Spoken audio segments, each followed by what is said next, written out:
Welcome to FedSoc Forums, a podcast of the Federalist Society's practice groups.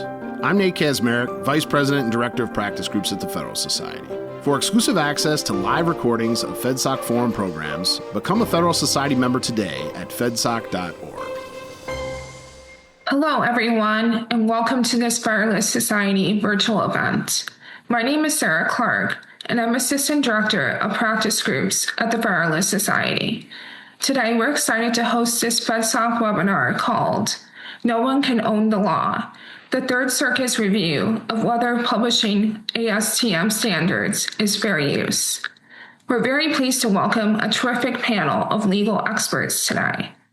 Professor Emily Bremer is a professor of law at the University of Notre Law School. Professor Bremer teaches and writes in the areas of administrative law, civil procedure, and business associations. Her scholarship focuses primarily on matters of procedural design and issues that arise at the intersection of public law and private ordering, with particular focus on the use of privately developed technical standards and governmental regulation. Professor V. Rosen is Associate Professor at the University of New Hampshire, Franklin Pierce School of Law, and the Faculty Director of the Franklin Pierce Society for Intellectual Property. He has written extensively on the development of modern copyright and trademark law. He previously served as a scholar in residence at the U.S. Copyright Office. Our moderator, the Honorable Stephen Vaden, was appointed as the Deputy Secretary of the U.S. Department of Agriculture on July 7, 2025. Alongside Secretary Brooke Rollins, Deputy Secretary Vaden leads the department's operations and implements policies that support America's food and farm systems. Previously, he served as judge on the U.S. Court of International Trade and general counsel of USDA, where he led successful Supreme Court litigation, advanced regulatory reform, and supported the implementation of the 2018 Farm Bill. If you would like to learn more about today's moderator or speakers, their full bios can be viewed on our website, fedsoc.org. Throughout the program, we'll turn to the audience for questions. If you have a question, please enter into the Q&A function at the bottom of your Zoom window, and we'll do our best to answer as many as we can. Finally, I will note that, as always, all expressions of opinion today are those of our guest speakers, not the Federalist Society.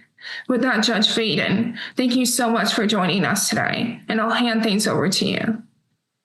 Thank you so much, Sarah, and thank you to Professors Bremer and Rosen for joining us this afternoon for what I think will be a very interesting discussion. We're going to be talking about an issue that combines first principles, due process, and philosophical questions about what role the law plays, as well as transparency. We all know that we're responsible to follow the law, and even though it's probably impossible, the legal system rests on the foundation that we all have a responsibility to know all the laws that affect what we do every day. But increasingly, we see legislatures at both the state and federal level and agencies at both the state and federal level in their regulatory responsibilities, adopting private codes as part of the laws that govern us all. And some of those private codes, which are incorporated by reference into the law or regulation, are not easily public available. They are frequently behind a paywall that you may have to subscribe or become a member of a particular organization to have access to. Does that pose a problem? And seeing that potential problem, we have private sector and nonprofit counterparts that have decided to try to make this private standard and in some ways this private law that has been incorporated by reference more transparent, perhaps tripping over some intellectual property rights that those private standard setting societies may have. The collision of all these questions has come together in the case of American Society for Testing and Materials versus Upcodes Incorporated. and how the United States District Court for the Eastern District of Pennsylvania resolved these collisions of laws and values is currently on review before the Third Circuit Court of Appeals. We have two wonderful experts in both IP and the area of incorporation by reference with us today. And we'll begin by getting some background on what led us to this collision in Pennsylvania Federal Court from Professor Emily Bremer. Professor? Thank you so much, Judge. So that was a wonderful setup to what is a very complicated issue. And I'm going to do something probably annoying, and I'm going to make it even more complex, because I think there's yet another dimension that maybe is not well viewed by the courts, but is something that I have looked at in a lot of detail when I was working in the federal government at the Administrative Conference of the United States. About 10 or 15 years ago, we started looking at this question of issues that arise when federal regulatory agencies incorporate by reference copyrighted, privately developed codes and standards. And I should say, I come at this from the perspective of an administrative lawyer. I care about transparency, democratic accountability. I also care about the private sector and about making sure that regulations make sense and work well, and that participation in the development of those norms is something that is broadly available.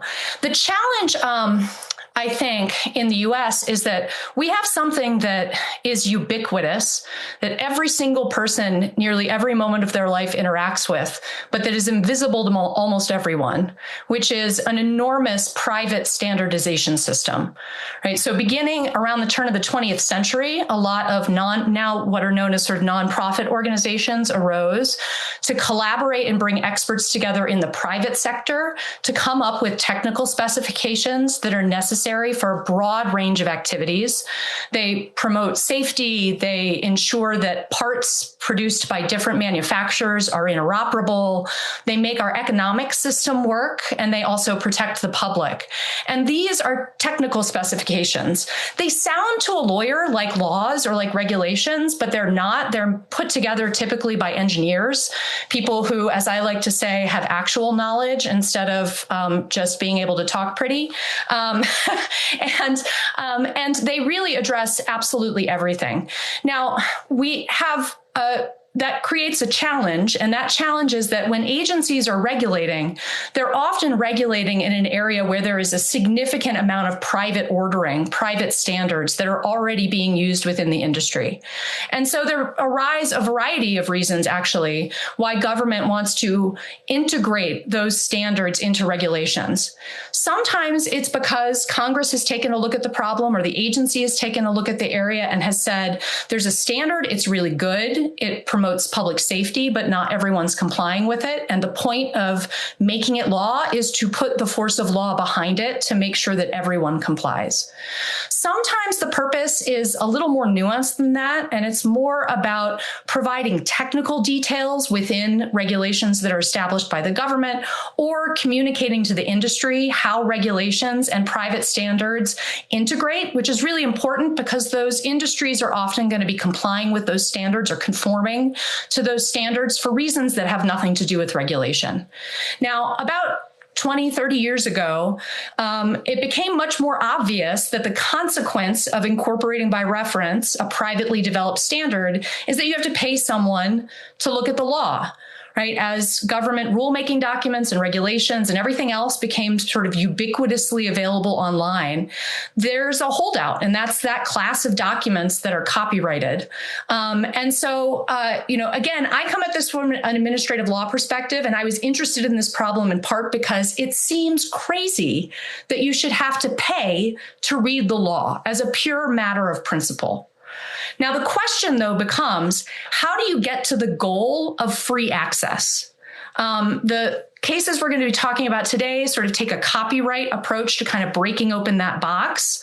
The solution that I have offered and that has been recommended by the Administrative Conference of the United States and adopted by the Office of Management and Budget and implemented by both agencies and standards developers is more in keeping with the public-private partnership and standards and encouraging SDOs to provide free access, which has been actually pretty successful. Although I fear, and we'll get into this when we start, I think, talking about and when we get into the Q&A, I fear that is in danger in part because of the current copyright litigation. But I'm going to turn it over to Professor Rosen, who can address those issues. Thank you. So this is such a fascinating case, and I'll be honest, usually when I come to a case, I have a pretty clearly defined opinion. And while I have definite opinions about some parts of the litigation, I don't think it's an easy case. So I'm going to take us back and try to condense a lot of history and development. This all starts in 1834 when two the current and previous reporter decisions for the U.S. Supreme Court had a lawsuit over whether or not the Supreme Court's decisions were subject to copyright. The Supreme Court held that those decisions were not copyrightable, and Peters won. So that established this basic doctrine, the government's edicts doctrine, into precedent. Now, about 50 years later, you have two decisions, Banks versus Manchester and Callahan versus Myers. Banks was coming from Ohio, where the judges wrote the opinions of the state Supreme Court, and we also a syllabus and some head notes. Those were held uncopyrightable under similar grounds as Wheaton. Callahan versus Myers, where a reporter who was not part of the government wrote the syllabus and head notes, that was held, then those non-government written syllabus and head notes were held to be copyrightable and protected. Now, that doesn't resolve the question of government edicts here, because here we're dealing with privately written things that have been given some force of law, but it does set sort of the framework for this. Over all this time, the doctrine of fair use is also developing. You see Folsom versus Marsh, 1841. It's the first time that it's written out. And the modern fair use doctrine, which is part of the 76 Act, is largely a codification of Folsom versus Marsh 130 years later. Folsom versus Marsh says you look at the purpose, the current act says, and Folsom essentially says, you look at the purpose and character of the use, the nature of a copyrighted work, the amount of substantiality that's taken by the infringer, and the effect on the market. Now, there was some debate when the statute was being drafted as, among other things, whether there should be an educational exception for fair use. Education be written into fair use as generally an exception that was not included, and also whether or not to have factors. Now, it's been argued that one approach instead would be to look at whether or not it would transform the work, and it's something that Judge Pierre Laval argued for. And in the early 1990s, in a case involving most incongruously a rap parody of a song Pretty Woman by the parodies by Two Live Crew, whether or not that's a fair use. And the Supreme Court said, no, that's a parody because it transforms the song Pretty Woman by Roy Orbison with new meaning or message, and that it is necessary to take the entire song in order for the commentary that Two Live Crew had on Roy Orbison's song to be perceived properly. So that would flip the inquiry on its head and say, no, they had to take the whole thing to make their commentary. Now, there's also one other doctrine that's lurking here, which is the merger doctrine in copyright, which says where the expression and uncopyrightable part are inextricably intertwined, the expression is also uncopyrightable. And certainly the amicus brief, you saw some urging to merger doctrine should be applied here as well. All that takes us to 2020 or so. Georgia versus Public Resource. Publicresource.org has been copying the Georgia Code Annotated. The Georgia Code Annotated has official annotations, and a splintered Supreme Court held that those official annotations are not copyrightable under the government edicts doctrine. And Chief Justice Roberts, writing for the majority, said the government edicts doctrine looks to the speaker. This is over a spirited dissent from Justice Thomas, who says, no, what's relevant for government edicts is what the law says. But that was in dissent. There was also a separate dissent from Justice Ginsburg, who said that this is the correct rationale, but it is but these annotations are copyrightable. But either way, those are both dissents. While this is going on, ASTM, which is also, of course, the litigant here, was suing publicresource.org. A decision of a DC Circuit Court of Appeals held that it was a fair use. Now, what's notable about for public resource to copy some of the ASTM codes. Now, this came just after two decisions from the U.S. Supreme Court. One of them was Google versus Oracle, in which the U.S. Supreme Court held it was a fair use for Google to copy the library, the class names of a Java programming language to have a competing version, to have Java on their Android phones, and they didn't have to pay royalties to Oracle, the owner of the Java copyrights. The reason for this is that the Java programming language is of a nature, in particular, the minimally creative type, and it's a programming language, and the creation of new programs is something that copyright law wants to encourage. Shortly after that, a year or two later, in Warhol versus Goldsmith, the Supreme Court held that Andy Warhol's version of a photo of Prince taken by Lynn Goldsmith, at least insofar as it was licensed to a magazine for a cover, was not a fair use. The court said Goldsmith was in the market of selling her photos for magazines, and in fact had actively done so recently. A different photo of Prince, actually the same photo of Prince. And the language about transforming the original with new meaning or message in the case about Pretty Woman should be read carefully, and it shouldn't. And the language transform the original with new meaning or message was not a pull quote you could then interpret freely, but you had to read the Campbell decision very much in the context of its language. It talks about taking no more than is needed, not being a market substitute. All that leads us to here.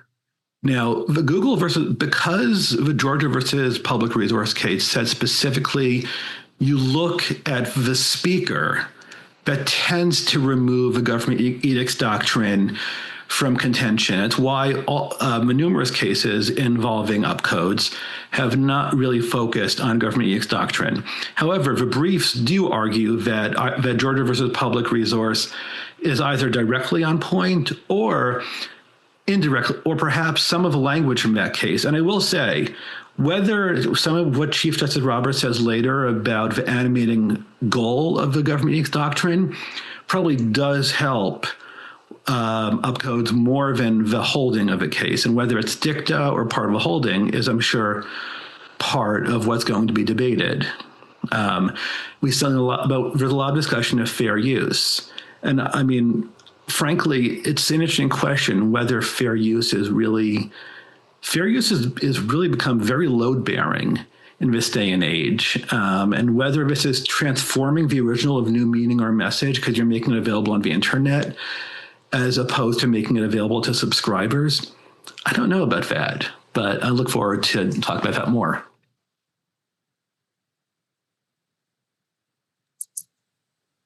Professor Bremer, do you have any reaction to these thoughts? No, I think we can dive into whatever questions you'd like us to discuss. Well, as part of the fair use doctrine, there's one of those wonderful multi-factor balancing tests that courts look at with a host of different factors. And there seemed to be an important role for monetary reward in the fair use balance that was played out here. In other words, is upcodes receiving any type of relevant monetary reward for its posting of the American Society for Testing and Materials standards that were adopted in this case by the city of Philadelphia? And then on the other side of the equation was the question, well, if we allow this posting of these standards by upcodes, does the American Society for Testing and Materials, which loses its exclusivity over the publication and access to those standards, does it still have the requisite incentive to, my word, innovate? In other words, to keep coming up with better building standards, or by allowing UpCodes to publish this information and bypass the exclusivity that the society had previously, does it take away the incentive for the society to keep doing its job and keep giving us better building suggestions for professionals? And I'm just curious about, the court went through its analysis, of course, and it determined that it did not believe that UpCodes was gaining monetarily from its publication. Its rationale was that all you had to do in order to see UpCodes publication of these standards was sign up for a free account, basically give them your email address and perhaps a password, and you could, without spending any money, access these. And then it's believed, and I was a little unclear as to why it believed this way. It seemed to me that this may have been, in my point of view, the weakest part of the opinion, but maybe you and Svi think differently. The court made the assertion that it believed that there was still the appropriate incentive for the American Society of Testing and Materials to keep innovating, to keep coming up with new standards. And it pointed to the fact that it had indeed, during the pendency of this litigation, come out with new standards for some of the ones that the American Society of Testing Materials had published. So I'd be curious about what you two think about the court's analysis of the profit motive or the incentive motive on both sides of the equation, and whether you think it got that correct. So can I give you a couple of reactions to that? So one thing I would point out is that the platform, and I was just tooling around to see what you can see without giving them your email address. It is free. You do have to give them your name and your email address and your industry.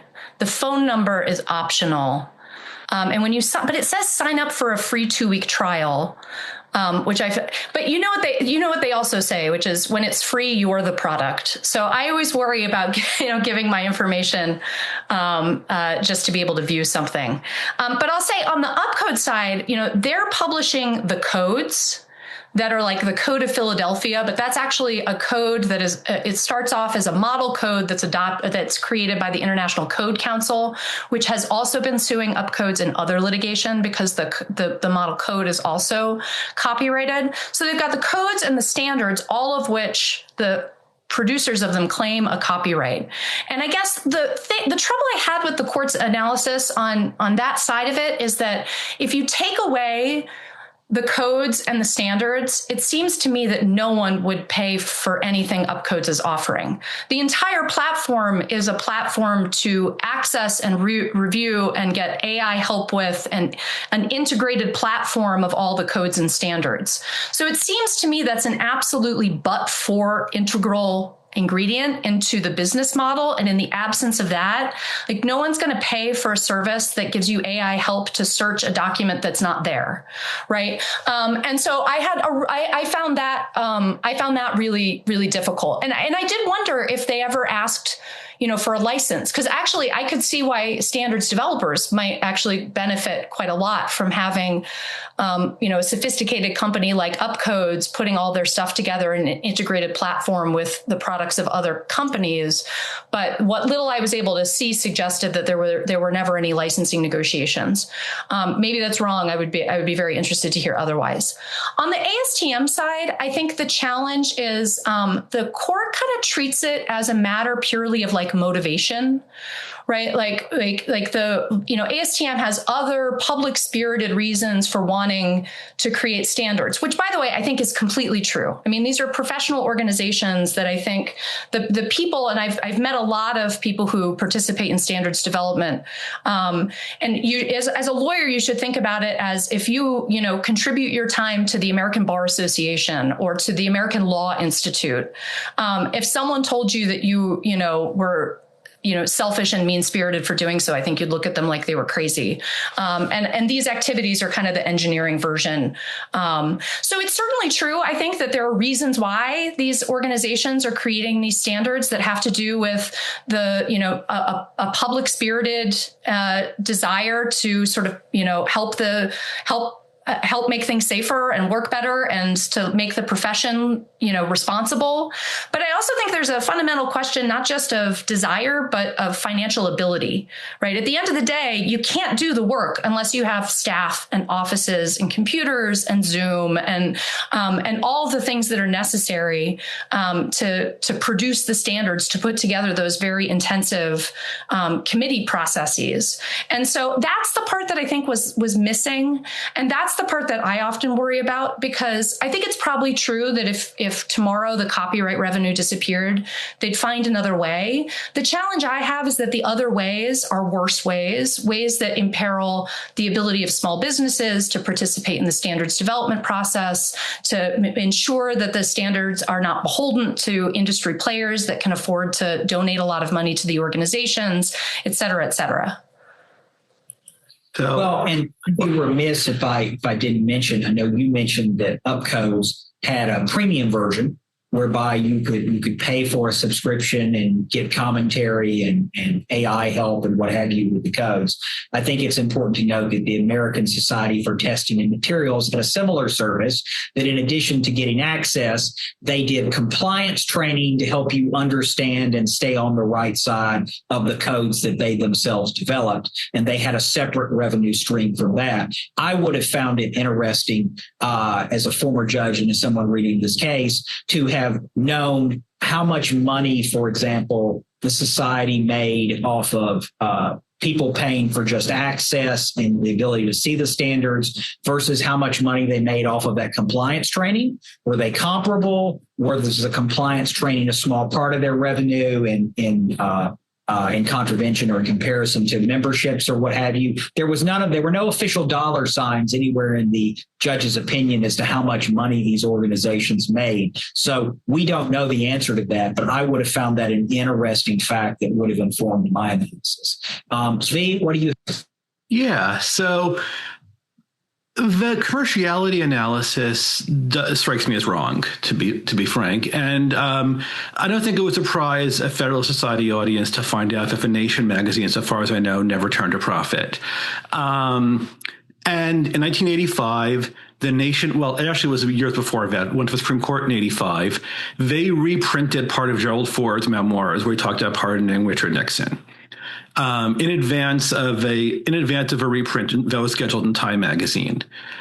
Harper and Row sued them. The Supreme Court held that this was not a fair use and it was commercial, even though the Nation was structured as a nonprofit. There is long-standing case law that even a nonprofit, if it makes money off of what it's doing, one of the early cases is a nonprofit that plays music at a fundraiser is engaged in commercial activity. So saying that this is non-commercial strikes me as wrong.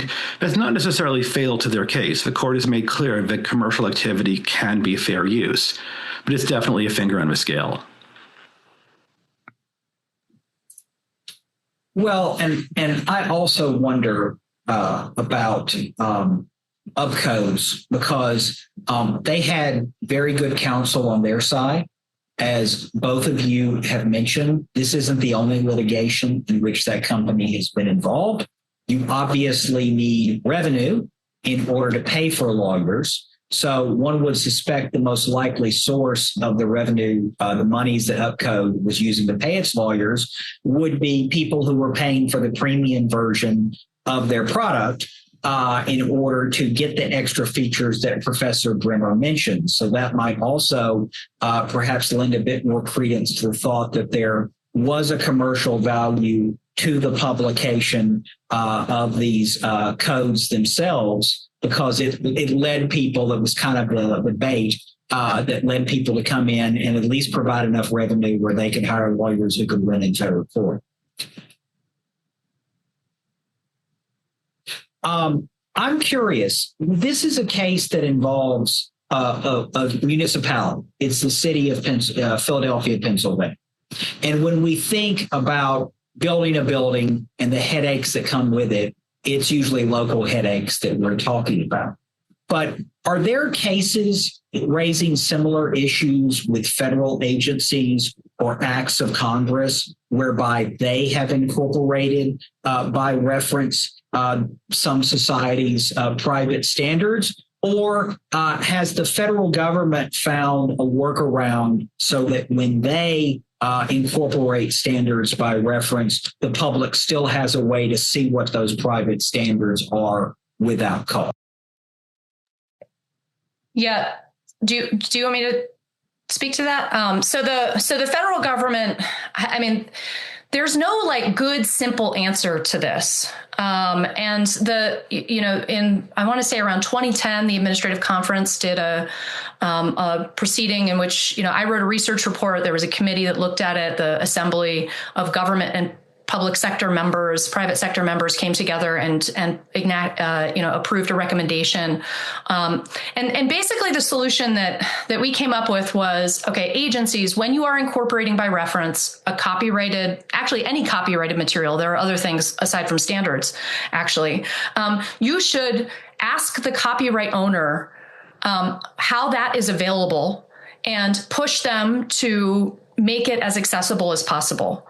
Right. And part of that, the AGIS can only make recommendations to government, can't make recommendations to the private sector, but it can encourage agencies to, and they often have relationships with the standards development organizations in their industries, to work with them and to try to encourage them to provide free online access during the rulemaking process for a limited period in order to facilitate public comment. And then after a regulation that incorporates by reference becomes available. The OMB during the Obama administration did a revision of Circular A119, which is a document that basically implements the Tech Transfer Act, which is a statute that effectively requires agencies to use private standards where possible. And they also sort of backed up that solution. The Federal Register, there are regulations governing how agencies incorporate by reference. They included in part of their process that the agency has to say in the rule how that standard's available, that kind of thing. And the standards development community, it seemed to me, responded pretty well. I mean, not like enthusiastically initially, right? But they rose to the occasion, I think. And, ASTM created an online reading room. ANSI, which is actually not a standards developer, it's a coordinator of the U.S. standards system, created a system so that smaller standards developers that can make their own system for an online reading room were able to make their standards available there. But it's not perfect by any means, and it's not a complete process. There was a brief moment in time where Congress, in a very discrete area involving pipeline safety, tried to just by statute require that the agency could only incorporate by reference things available for free on the internet. And I think the law was repealed within a year because it was unworkable, and the agency just found it couldn't achieve its statutory mandate for pipeline safety if it had to comply with that statute. So it's been a long and winding process, I think.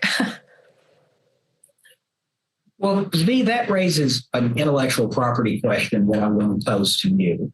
Obviously, the reason why this is an issue is that instead of the city of Philadelphia doing a cut and paste job with the standards from the American Society for Testing and Materials, the 10 that were at issue, and just dropping that into the city code of Philadelphia, Pennsylvania, which is presumably available online or perhaps at City Hall in the worst case scenario, and you can go down and read it if you want to. They just did and we're adopting this standard, see here, and that's it. Would there have been an intellectual property problem if the city of Philadelphia, Pennsylvania, or for that matter, the federal government said, you know what, we don't want to have to deal with this issue at all. We'll buy a subscription or we have access to it through whatever. And now we're just going to cut and paste and make this binding law for our citizens. And here it is in our normal compendium of code or statute, and anybody can read. Would our friends at the American Society for Testing and Materials have had a case against the city of Philadelphia in such an instance? Yeah, so there's a bunch of interesting and rather discrete issues, which includes both takings, actually mainly takings, but also the 11th Amendment, which is not necessarily a place that you'd expect to be. But so initially, one case to be aware of is Ruckelshaus versus Monsanto. I was trying to remember as you were asking it, did it involve your agency? I'm not sure. But it involved whether publication of information about regulated pesticides on the internet that were trade secrets constituted a taking. And the Supreme Court said, yes, it could be, but they were accepting a benefit in return, so it wasn't. I don't think there's any benefit in return, though, if you just take them and copy them. So I do think there is a takings problem there. The contours are very undefined. I think the standard setters are understandably leery of bringing such a suit, but it's definitely lurking in the background where it's possible. Now, regarding the federal government, I believe you'd bring suit in the Court of Federal Claims. Regarding a state government, it's actually a lot more complicated because there is no federal jurisdiction for a suit against a state under the 11th Amendment. So you get into a really interesting catch-22, and there was a case, Allen versus Cooper, a couple of years back at the Supreme Court, where the state of North Carolina had engaged in pretty clearly unlawful copying of Mr. Allen's film of a wreck of Queen Anne's Revenge off the coast of North Carolina. And the Supreme Court held that he couldn't sue in state court, and since copyright's exclusively federal, he had no remedy in state court either, effectively. So there is a remedy under takings, but how can we pursue it is actually quite complicated. Professor Bremer, any thoughts to add on that hypothetical? The only thing I'll say is there was an OLC opinion from 1999 about whether or not it would be a fair use for government to use copyrighted material. I did a fairly close analysis of the fair use arguments, and I published an article on this subject in 2013. I am actually a little surprised at how much traction they've gotten. I mean, the OLC opinion, was not super positive about that. And if you're publishing, the entire thing, then things get more challenging. Now, one question I have, because I think the model code, and by the way, codes are a little different than standards in the sense that codes are developed specifically for the purpose of being made law. So, the Fifth Circuit had this decision like 20 years ago in Vec, where it kind of distinguished those and was more willing to say that a code, once it's adopted, at least qua law, is not copyrighted. The model code retains its copyright protection, but not the code qua law, although how you distinguish, I think, is a challenge. And that's a little different than standards. So, and with the standards, the agency may not want to publish it for actually other reasons unrelated to copyright. Like it's just a lot of material in the Federal Register and in the the Code of Federal Regulations would be, truly gigantic if all of that stuff was in there. That's one of the reasons why they incorporate by reference. Well, I want to share an example of, it's not quite incorporation by reference, but here at the Department of Agriculture, believe it or not, our risk management agency, they're the agency that manages crop insurance, which is federally subsidized. Crop insurance, whether it's through risk management agency or through a private company, is of course a matter of contract. And for decades, USDA's risk management agency has published all of its contracts in the Code of Federal Regulations so that they can say they are regulations, and they think that gives them, as a result of some court rulings, an extra legal advantage should one of their contracts end up in court. And I have right here the section of 7 CFR, which is basically exclusively contracts. That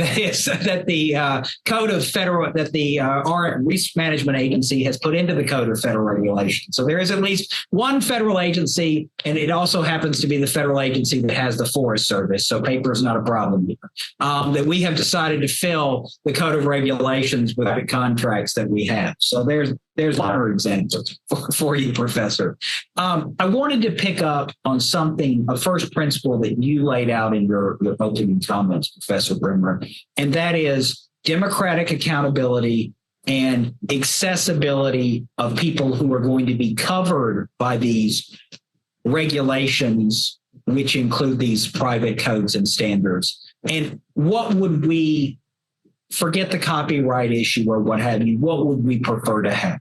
Would we prefer to have the City Council of Philadelphia, Pennsylvania, the state legislature of a particular state, or the federal legislature, Congress, debate what a proper code would be and enact it into law, because they can ultimately be voted out of office? And though, of course, big business has a lot of influence in any of these bodies, small business has an enormous amount of influence as well. I mean, ask any member of Congress about car dealers and the influence that they may have over certain matters that affect their domain is one prominent example. Or are we not so worried about that? Are we more comfortable with these private standard setting agencies? Because being comprised of members who are active in the private economy, it would not behoove them to set a standard that would be uneconomical or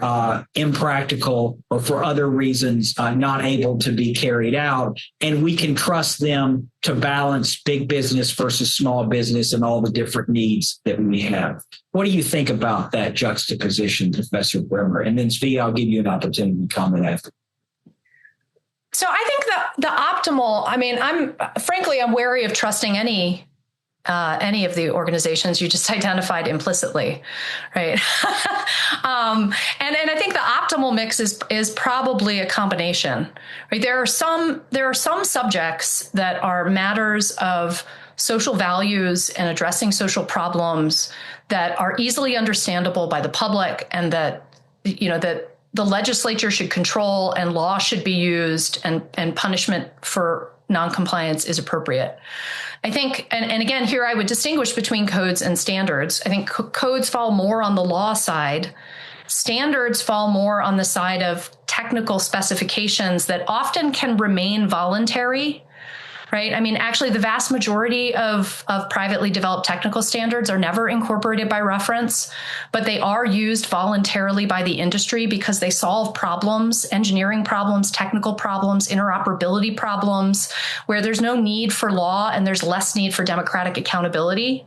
For me, the thing that is really challenging and interesting about this area is that when you're talking about incorporation by reference, a lot of times what you're talking about is how we sort of join up the public side of ordering and the private side of ordering, right? And what consequences we are willing to accept when those systems are joined. And one thing that worries me, so again, I start from the proposition of if it's law, it should be accessible. It must be accessible. It should be free, right? It should be as easy to look at it as anything in the Federal Register. But for me, the question is, again, how do you get there? How do you get there without breaking something you're not really even looking at, like the standard system, like the ability of agencies to fulfill their statutory mandates, right? And I do worry sometimes that some of the arguments, the public domain arguments for sure, and actually the kind of version of of fair use that we're seeing now, which seems very, very controlled by a kind of public edicts spirit, which is that anything the government touches sort of becomes public, right? We can't maintain a sovereign private sector if anytime there's any intersection with government, it spreads through the system, right? And actually, this case is a great example because the thing that was made law is the code, and the code references the standards, which are not directly made law by any government body, but the Midas touch comes through. And they're only looking at secondary references, but the truth is the rabbit hole goes deeper, right? It potentially could reach a very large chunk of these documents. V, any thoughts to add? Yeah, and I know sort of looking, but I will say, if you look at, let's go back as we should here to the Constitution. It says Congress shall have the power to promote the progress of science and useful arts by securing to authors for a limited time protection of their writings. And so on the one hand, I mean, pretty clearly Congress has spoken, and we've had for quite some time, and it's difficult to imagine that simply, like Emily said, the Midas touch. And for instance, at the Copyright Office, they receive quite a bit of material for copyright. The contours of that copyright protection are determined by what they receive, according to Skidmore, the Led Zeppelin case. But pretty clearly, the Copyright Office is not going to do their own version of Napster, and it would be massive copyright infringement for them to do that, to have a giant search engine of, let me see and hear every copyright deposit. And even though they do, there is some force of law to those. On the flip side, and this is quoted very, very heavily by Upcodes. It's in the report. I mean, Chief Justice Roberts said in 2020, the animating principle of the government edict doctrine that no one can own the law. And I do think there is a certain unease with saying, well, it's there, but I mean, and, it's doable to get it. I mean, I believe ASTM started an argument, well, if you ask us, then we can give you access. And I do think that seems kind of uneasy. And I think we're really in a really interesting sort of twilight area of copyright and policy here. Well, we've got about 13 minutes left, and we've got some questions that have come in. And I want to encourage our listeners that if they have questions and they haven't put them in the question and answer box, to please do so, because we're moving to that now.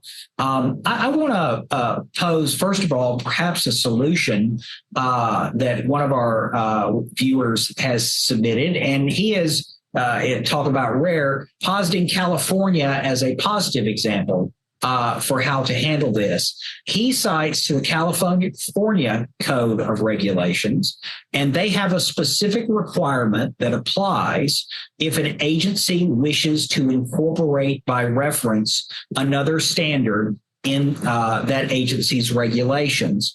And the California Code of Regulations, it's 1 CCR section 20C2, according to our erudite viewer, says the following. The agency demonstrates in the final statement of reasons that the document was made available upon request directly from the agency or was reasonably available to the affected public from a commonly known or specified source. In cases where the document was not available from a commonly known source and could not be obtained from the agency, the regulation shall specify how a copy of the document may be obtained. What do you think about that solution that California has come up with? Either it needs to be reasonably available to the public, or the agency needs to tell the public in the regulation where it can go to get a copy. So that is basically federal law. Federal law says it has to be reasonably available to the class of persons affected thereby. A copy is put on public inspection at the agency and at the Federal Register.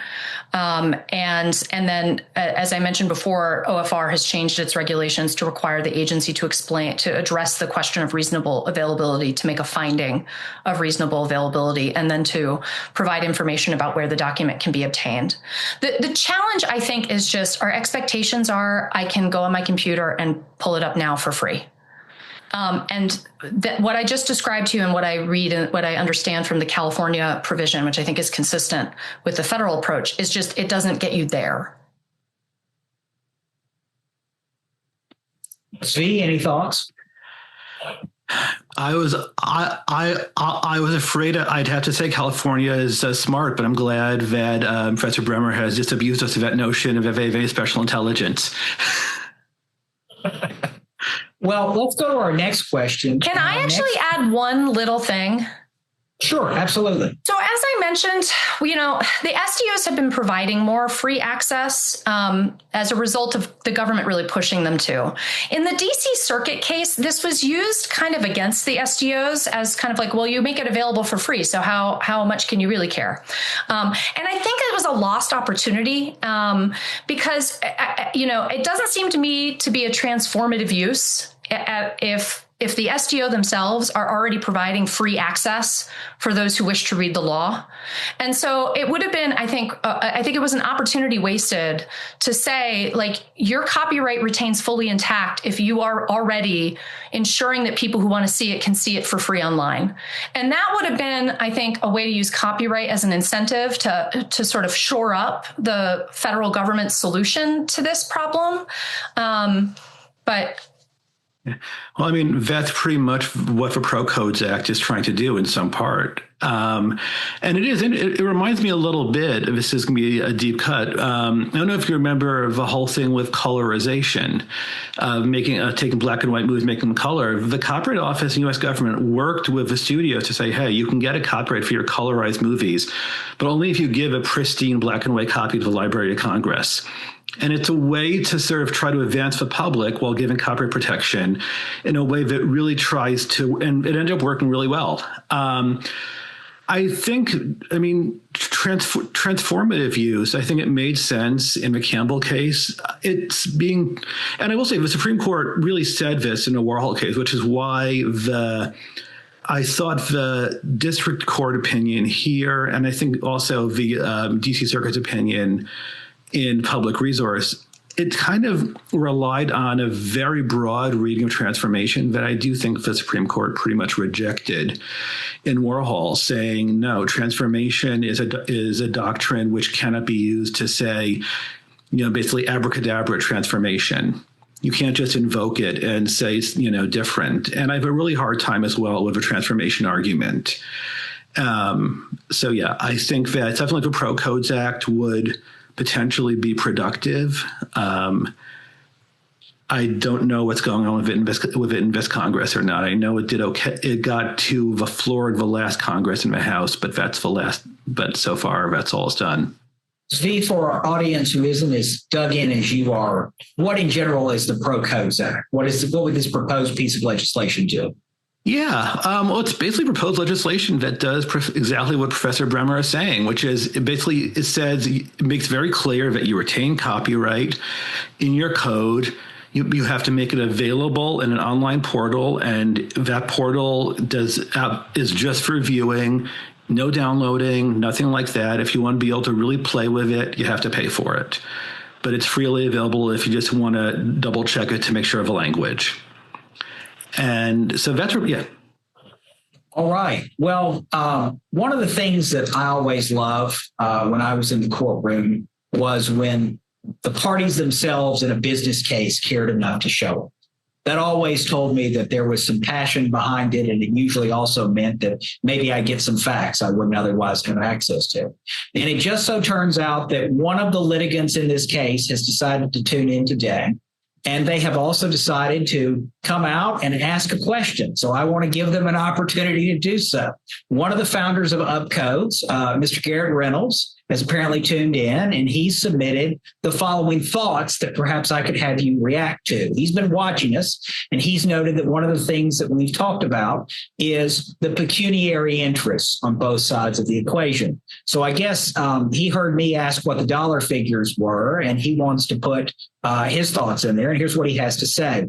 In terms of the publisher's claims, and in this case, that would be the American Society for Testing and Materials, that they'll go out of business if the law is just given away for free in an unfettered form.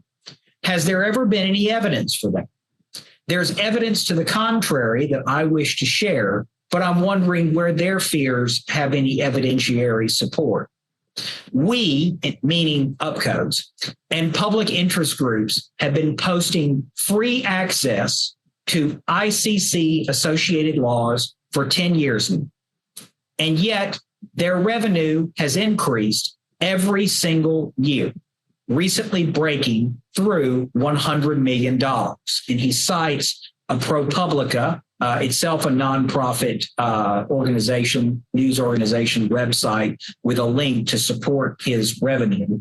And he says, ASTM, the American Society for Testing and Materials, the plaintiff in this case, is increasing over time too, despite publicresource.org posting ASTM's codes adopted into law also for 10 plus years. And he once again cites to the ProPublica website and their own revenue forms there. So we have the Upcode's founder telling us that despite what ASTM would have everyone believe is his essentially stealing from them, that these organizations, these code-setting organizations, including the American Society for Testing Materials, somehow seem to continue to increase in revenue.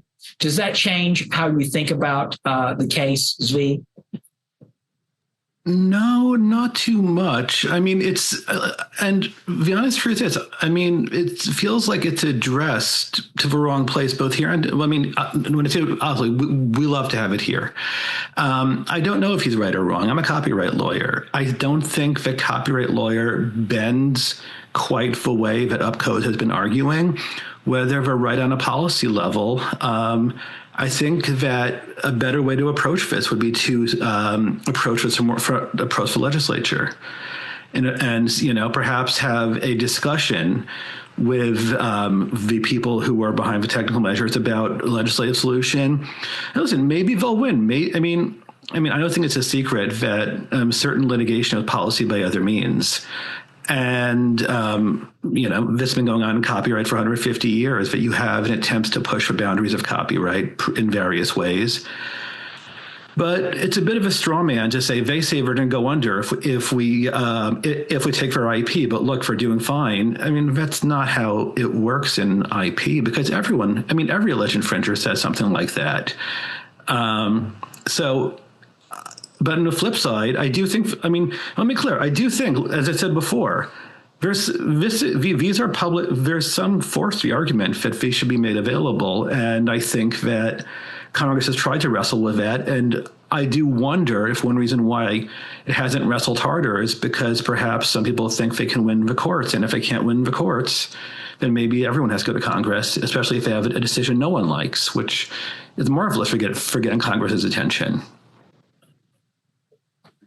I'll just add that I don't have data, right? I study this for many years, and I talk to a lot of people on both sides of the question.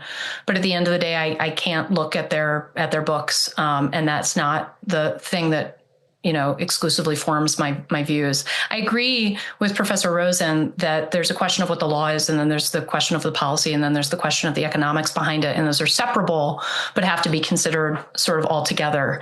And I know Public Resource has been posting them for a long time. Not everything, and not in as much of a system. I mean, I've made the argument to the SDOs, you can do this, you can provide free access, you know, in a read-only format and still maintain your business model. And they are becoming receptive to that. I mean, the National Fire Protection Association, which frankly was the model for this solution, has been doing that. Gosh, it had been 10 years when I started working on this, so it must be close to 25 now. So it is totally doable. There are other questions too that I think are important, which is, you know, what does this do to incentives for using older standards as opposed to updated standards? What does this do to ensuring that the standards are the correct copies? Right? There are lots of other questions I think that are sort of aside from just the money questions. And we happen to have had the other side chime in recently. One of the other code setting agencies, the ICC, not the one at issue in the specific case we've been talking about, points out that it's important for a court to consider the effects on the market if the conduct of the, I'll say, alleged infringer, as this is still up in the air, were to become more widespread. So I love it that we've got both sides watching us today and jousting. But I want to end with the opportunity for one more person to ask a question. And this will kind of bring in tort law.